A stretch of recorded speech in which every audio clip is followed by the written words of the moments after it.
উদ্দেশ্যমূলক অপরাধকে একপাশে সরিয়ে রাখলে মানুষ কখনো জীবিকার প্রয়োজনে, কখনো বা ভালোবাসা থেকে পেশা গ্রহণ করে। প্রত্যেকটি পেশারই কিছু নীতি নৈতিকতার ব্যাপার থাকে, কেউ সেগুলো মানে, কেউ মানে না। কিন্তু কিছু কিছু পেশা থাকে যা অনেকাংশেই সমাজ সেবার সাথে জড়িত। সেসব পেশা থেকে সমাজের বেশিরভাগ মানুষেরই ইতিবাচক প্রত্যাশা থাকে। ওই পেশাগুলোর গায়ে মহান শব্দটিও জুড়ে যায় অনায়াসেই। এমন পেশায় নিয়োজিত কারু সম্পর্কে অপকর্মের খবর পেলে তা যেমন বিশ্বাস করা কঠিন হয়ে ওঠে, একই সাথে তা হজম করাও কঠিন হয়ে যায়। তেমনি এক মহান পেশার কিছু কলঙ্কিত মানুষ তালাশের এবারের পর্বের মূল চরিত্র। আমি বিদ্যালয়ে নবম শ্রেণীতে অধ্যয়নরত। আসামি ইমাম হোসেন আমাকে অষ্টম শ্রেণী থেকে পাঠদান করে আসছিলেন। আসামি ইমাম হোসেন মাঝে মাঝে আমাকে বাজে ইঙ্গিত করতেন। এরকম কাজ যেন আর কারোর সাথে না করতে পারে।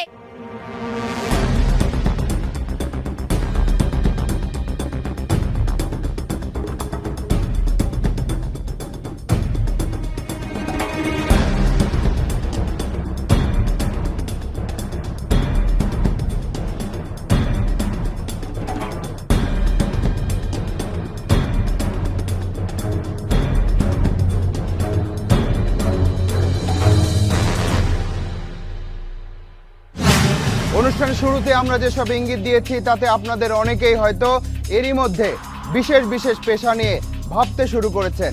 কিন্তু দয়া করে একজন দুজন ব্যক্তির কর্মকাণ্ডের বিচারে কোনো পেশাকে বা কোনো পেশার সব মানুষকে বিবেচনা করবেন না, কারণ পেশার কোনো দোষ নেই। আমরা মানুষই পেশাকে কলঙ্কিত করি। চলুন ঘটনায় ঢুকে পড়ি।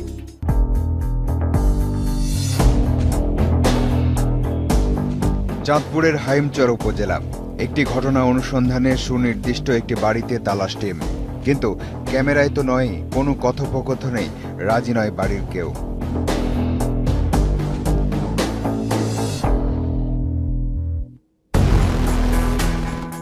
বাইরে দেখা হলো বাড়ির কর্তার সাথে, তার আচরণও একই।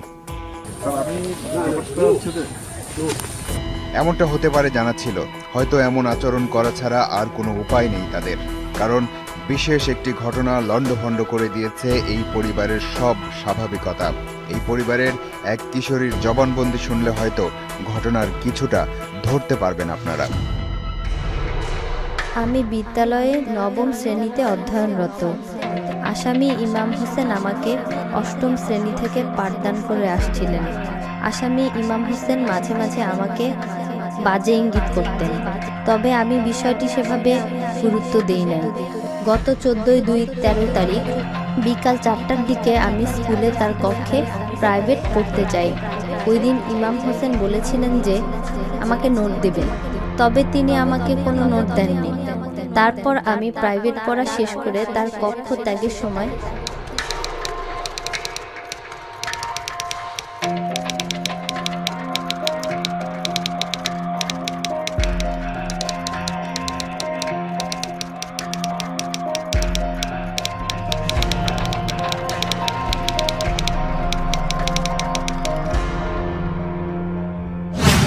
এটা চাঁদপুর জুডিশিয়াল ম্যাজিস্ট্রেটের কাছে দেয়া লিখিত জবানবন্দি। এভাবে প্রাইভেট পড়ানোর নামে ছাত্রীদের সম্ভ্রমহানি, গোপনে দৃশ্য ধারণ, পরে জিম্মি করে আরও অপকর্মের ঘটনা বিরল কোনো কিছু নয়। পুরো দেশের আনাচে কানাচে কখন কোথায় এমন ঘটনা ঘটছে বলা কঠিন। অনেক ঘটনা তো মান সম্মান হারানোর ভয়ে ধামাচাপায় পড়ে যায়, তবু যতটুকু প্রকাশিত হয়েছে তাতেই অবাক হয়ে যেতে হয়। পরিমল জয়ধর 2011 সালের সবচেয়ে আলোচিত এক শিক্ষকের নাম। ভিকারুন্নেসা নুন স্কুলের বাংলার শিক্ষক। বিদ্যালয়ের বসুন্ধরা শাখার 10ম শ্রেণীর ছাত্রীর সম্ভ্রমহানির অভিযোগে এখন জেল হাজতে। নিজের বাসায় প্রাইভেট পড়ানোর নামে ছাত্রীকে জিম্মি করেছিল এই শিক্ষক। তারক চন্দ্র মণ্ডল রাজধানীর শহীদ আনোয়ারা গার্লস কলেজের ইংরেজির শিক্ষক। 10ম শ্রেণীর এক ছাত্রীর সম্ভ্রমহানির অভিযোগে কলেজ থেকে বহিষ্কৃত। মোহাম্মদ তসলিম উদ্দিন দিনাজপুর জেলা স্কুলের বাংলার শিক্ষক। বিদ্যালয়ের 9ম শ্রেণীর ছাত্রীর সম্ভ্রমহানির অভিযোগে এখন জেল হাজতে। পরিমল আর তারক যা করেছিল, তসলিম উদ্দিনও সেই একই পথে হেঁটেছে। মোহাম্মদ হানিফ সর্দার বরগুনার পশ্চিম গোলাঘাটা সরকারি প্রাথমিক বিদ্যালয়ের সহকারী শিক্ষক। বাসায় কোচিং সেন্টার খুলে 2 মাস ধরে চতুর্থ ও পঞ্চম শ্রেণীর ছাত্রীদের হয়রানি করে আসছিল। গত 31 আগস্ট পুলিশ তাকে গ্রেপ্তার করে। আব্দুল জলিল চাঁদপুরের হাজীগঞ্জের কাপাইকাপ ইসলামিয়া সিনিয়র মাদ্রাসার আরবি শিক্ষক। 2010 সালে মাদ্রাসার 6ষ্ঠ শ্রেণীর ছাত্রীর সম্ভ্রমহানি করে। এতে ওই ছাত্রীর গর্ভে জন্ম নেয় এক কন্যা শিশু। আব্দুল জলিলের যাবজ্জীবন কারাদণ্ড হয়েছে। হেলাল উদ্দিন পান্না কুষ্টিয়ার বারাদি আদর্শ উচ্চ বিদ্যালয়ের গণিতের শিক্ষক। প্রাইভেট পড়ানোর নামে প্রায় শতাধিক ছাত্রীর গোপন ভিডিও ধারণ করে সে। ভিডিও চিত্রগুলো বিক্রি করত প্রকৌশলী টুটুলের কাছে। আমাদের এখনও কিন্তু নারী বান্ধব এবং শিশু বান্ধব পরিবেশ নেই, সেই কারণে কিন্তু এবং সম্মানের ভয়ে এখন আমাদের কুষ্টিয়া কি হচ্ছে, একটা মা বাবা মেয়েরা কথা বলতে চায় না। এসব অবাক করা ঘটনা পুরো দেশের মানুষের অনুভূতিকে নাড়িয়ে দেয় চিড় ধরায় বিশ্বাসে। মানুষের বিবেক নিয়ে প্রশ্ন ওঠে ভীষণভাবে, কারণ আগেই বলেছি সবার কাছ থেকে সবকিছু আশা করে না মানুষ। আমরা অনুষ্ঠান শুরু করেছিলাম চাঁদপুরের একটি ঘটনা দিয়ে, এবার যাব কুষ্টিয়ায়।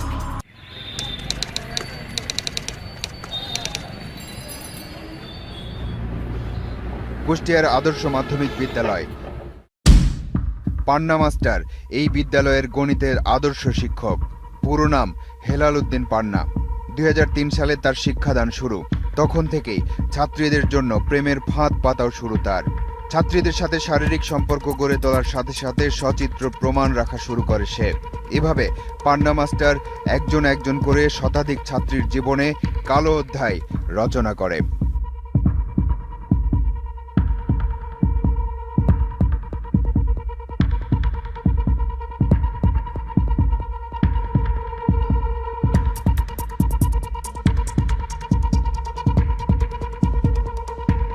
এসব ভিডিও চিত্র এলাকাবাসীর মনে তীব্র আঘাত দেয়।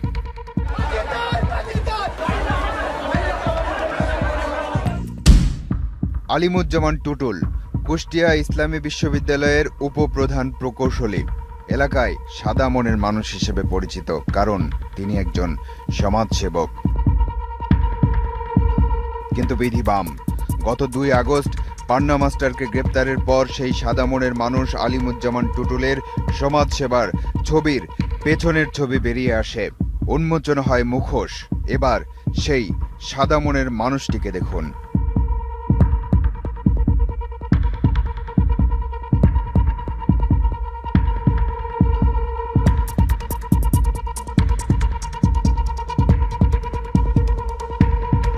শিক্ষা দেওয়ার নামে ফাঁদ পেতেছিল পান্না মাস্টার। সেই ফাঁদের জাল সে একা বোনেনি।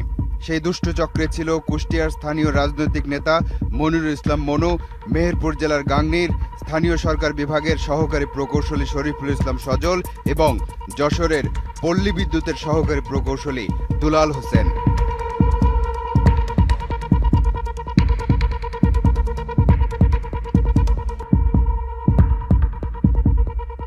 এদের সবার ঠিকানা এখন কারাগার হলেও প্রথম দিকে আসামিদের পক্ষ নেয়ার অভিযোগ আছে পুলিশের বিরুদ্ধে। তাদেরকে বাঁচানোর আমাদের চিন্তাভাবনা থাকতো, তাহলে তো আমরা আসামি না ধরে তাদেরকে অ্যাভয়েড করে যেতাম।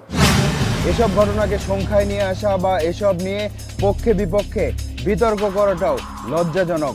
মান সম্মান হারানোর ভয়ে ঘটনা ধামাচাপা দিতে দিতে কোনো কোনো ঘটনা ফসকে বেরিয়ে আসে। এটাই ঘটনার চরিত্র।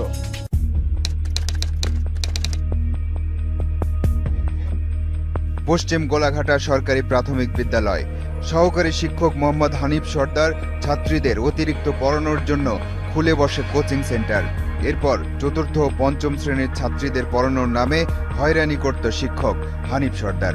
অভিযোগের সত্যতা স্বীকার করেন বিদ্যালয়ের প্রধান শিক্ষক ফাতিমা বেগম। কর্তৃপক্ষের মাধ্যমে তাকে অন্যত্র ট্রান্সফার করে দেব, আমার ওই টিচার এই স্কুলে না থাকুক। অভিযোগের ভিত্তিতে গত মাসে গ্রেপ্তার হয় শিক্ষক হানিফ সর্দার। এই লোকটা আমি মনে করি শিক্ষক নামের একজন কলঙ্ক। তার কঠোর শাস্তি হওয়া উচিত, দৃষ্টান্তমূলক শাস্তি হওয়া উচিত। চাঁদপুরের হাজীগঞ্জের কাপাইকাপ ইসলামিয়া সিনিয়র মাদ্রাসার 6ষ্ঠ শ্রেণীর ছাত্রীর অবস্থান এখন এখানে। এই ছাত্রীর গর্ভে অনাকাঙ্ক্ষিতভাবে জন্ম নেয়া শিশুটির বয়স এখন 2 বছর। তবে জন্ম নেয়া শিশুটির দায়িত্ব নিয়েছে একজন প্রবাসী। এবার শোনা যাক মাত্র 11 বছর বয়সী মায়ের সেই করুণ গল্প। যেদিন আমার সাথে ঘটনা ঘটে ওদিন আমার সবাইকে ছুটি দেওয়ার পরে বলে কি ভিতরে আসে, পরে ভিতরে যাওয়ার পরে আমার সাথে খারাপ হলো। এরকম করার পরে কয়েকদিন পরে আমি খুব অসুস্থ হয়ে পড়ি, পেটে বাবু। পরে আম্মু আমাকে জিজ্ঞাসা করছিল, করার পর আমি আম্মুকে বলছি, সব বলছি। তারপর আব্বু বাড়িতে আসছে, আব্বুকে বলছে। আব্বুকে বলার পর আব্বু আমাদের ওই হুজুরকে রাইকেনে জিজ্ঞাসা করছে, হুজুর স্বীকার করছে আমার মতন কোনো মেয়ের যেন সাথে যেন এরকম না হয়। এরকম যদি হয় তাহলে যেন সাজা হয়, যেন দেখে যেন মনে করে যে আর করা যাবে না। চাঁদপুরের ঘটনা দিয়ে আমরা অনুষ্ঠান শুরু করেছিলাম, কিন্তু সেই ঘটনার শেষ দেখিনি। তারপর আমরা গিয়েছিলাম কুষ্টিয়া থেকে বরগুনা। চাঁদপুরের ওই ঘটনার শেষ দেখতে যদি আমরা আবারও ফিরে যাই, তাহলে আমাদের অনুসন্ধানের পুরো পথ একটা ত্রিভুজ আকৃতি নেয়। আমরা শুধু এতটুকুর খবর জানি, পুরো দেশের আনাচে কানাচে এমন ঘটনা আরও ঘটছে কিনা কে জানে। এবার চলুন সেই শুরুর ঘটনায় ফিরে যাওয়া যাক।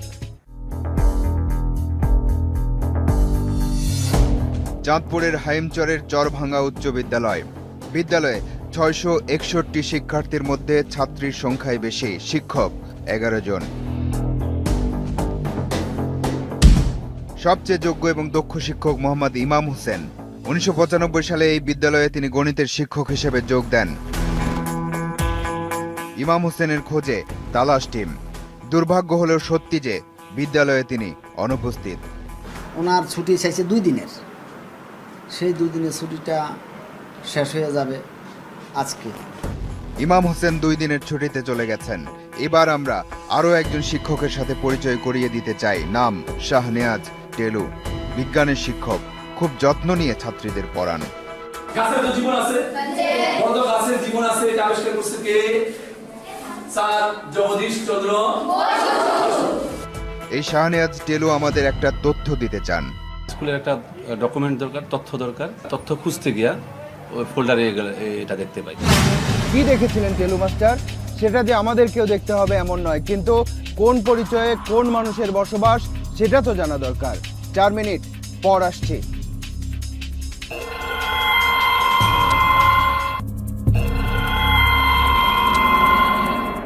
এত সাবধান হয়ে মানুষ চলতে পারে নাকি? এত সাবধান হওয়া মানে তো মানুষের স্বাভাবিকতাই নষ্ট হয়ে যাওয়া। কিন্তু উপায় কি? কোন মানুষের পরিচয়ে কোন মানুষ বসবাস করছে সেটা তো জানা যায় না সব সময়। যাই হোক, আমরা ঘটনায় ফিরে যেতে চাই, জানতে চাই টেলু মাস্টারের চোখে আসলেই কি ধরা পড়েছিল।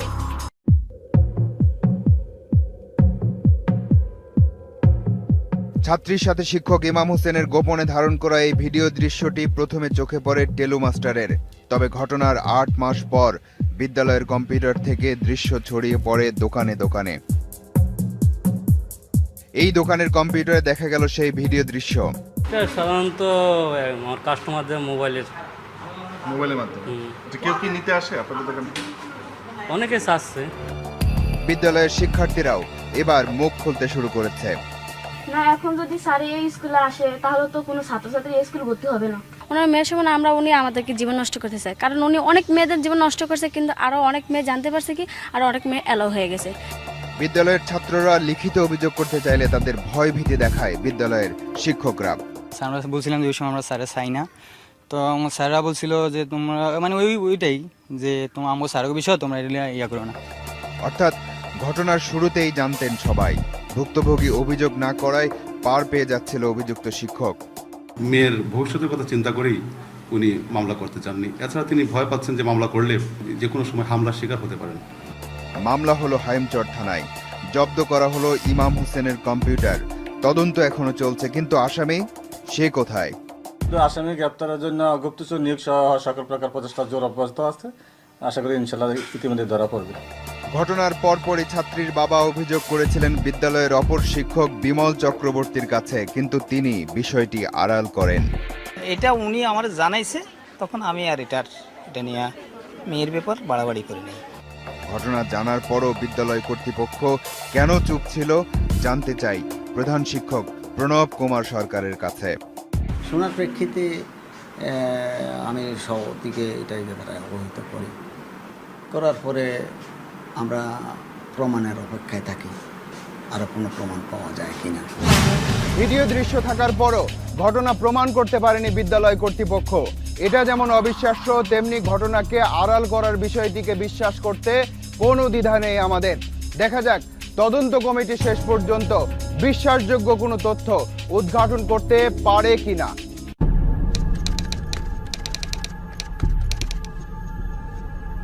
আজ বিদ্যালয়ের তদন্ত প্রতিবেদন দাখিলের দিন, একই সাথে ইমাম হোসেনের শোকজ নোটিশের জবাব দেওয়ার শেষ দিন। দুটি গুরুত্বপূর্ণ তথ্য নিতে তালাশ টিম আবারও চরভাঙ্গা উচ্চ বিদ্যালয়ে। তদন্তে কি বেরিয়ে এসেছে তা পরে জানবো। আগে জানতে চাই, এই বিদ্যালয়ের একটি কক্ষ দখল করে কিভাবে থাকতো শিক্ষক ইমাম হোসেন? শুধু দখল করে থাকা নয়, এখানেই প্রাইভেট পড়াতো সে। এই কক্ষেই ছাত্রীদের ফাঁদে ফেলতো ইমাম মাস্টার। এভাবে বিদ্যালয়ের কক্ষে রাত দিন থাকার বৈধতা কতটুকু? বিধিতে নাই কোনো শিক্ষক স্কুলে থাকতে পারে না। এবার জেনে নেই তদন্ত কমিটি কি উদ্ঘাটন করেছে। মোটামুটি সত্যিই দেখা যায় আর কি। দেখা যাক ইমাম হোসেন শোকজের জবাব কি দিয়েছে। একই জবাবের পরিবর্তে চিকিৎসকের সনদ দেখিয়ে আরো 15 দিনের ছুটি নিয়েছে সে। বাহ, ভালো তো। এত কিছু ঘটিয়ে দিব্যি ছুটি নিয়ে চলে গেলেন, আবার ছুটি বাড়িয়েও নিতে পারবেন না কেন? খোদ চিকিৎসকই তো তাকে অসুস্থতার সার্টিফিকেট দিয়েছেন।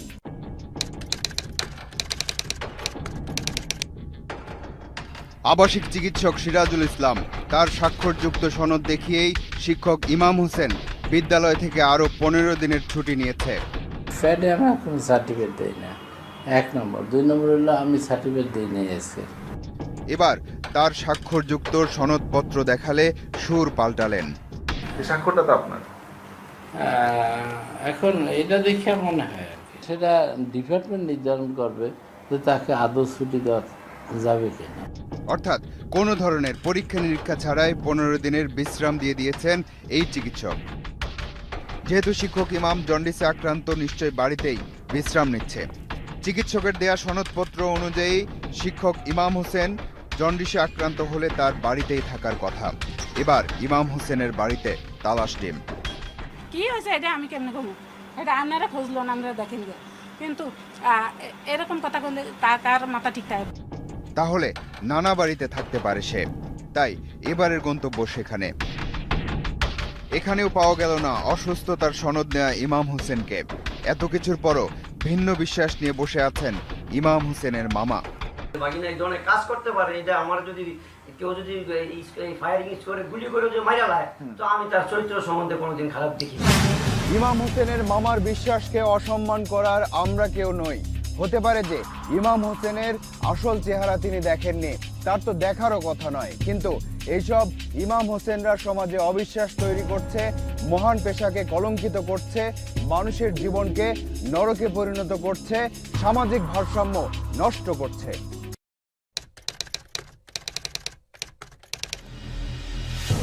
আমরা এবার কুষ্টিয়ার সেসব ছাত্রীদের বাড়িতে যাব যারা পান্না মাস্টারের ফাঁদে পা দিয়েছিল। দেখব তারা কেমন আছে।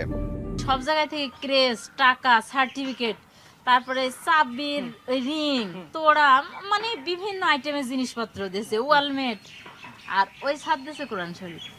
পান্না মাস্টার। তাহলে আমরা কিভাবে জানবো যে ওই স্যার খারাপ? হয়তো অভিভাবকদের কাছে ভালো থাকাটা ছিল পান্না মাস্টারের একটা কৌশল। আরো এক বাড়িতে তালাশ টিম। ক্যামেরা দেখে উত্তেজিত হয়ে পড়ে বাড়ির লোকজন।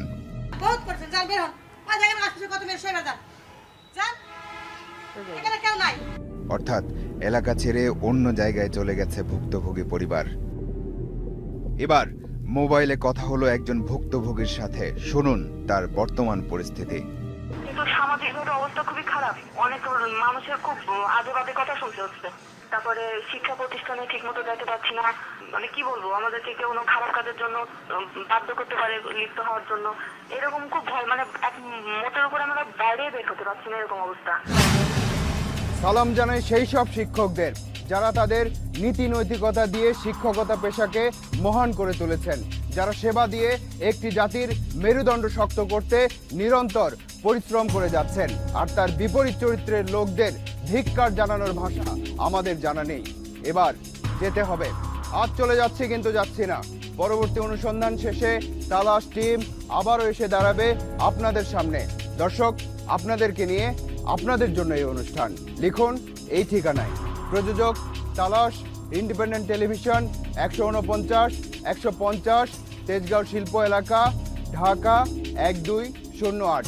ইমেইল করতে পারেন talas@independent24.tv এই ঠিকানায়। আপনার অনুসন্ধান মনের দরজা জানালা খোলা রাখুন। কিছু বেরিয়ে এলে আমাদেরকে জানান। তালাশ টিম থাকবে আপনার সাথে।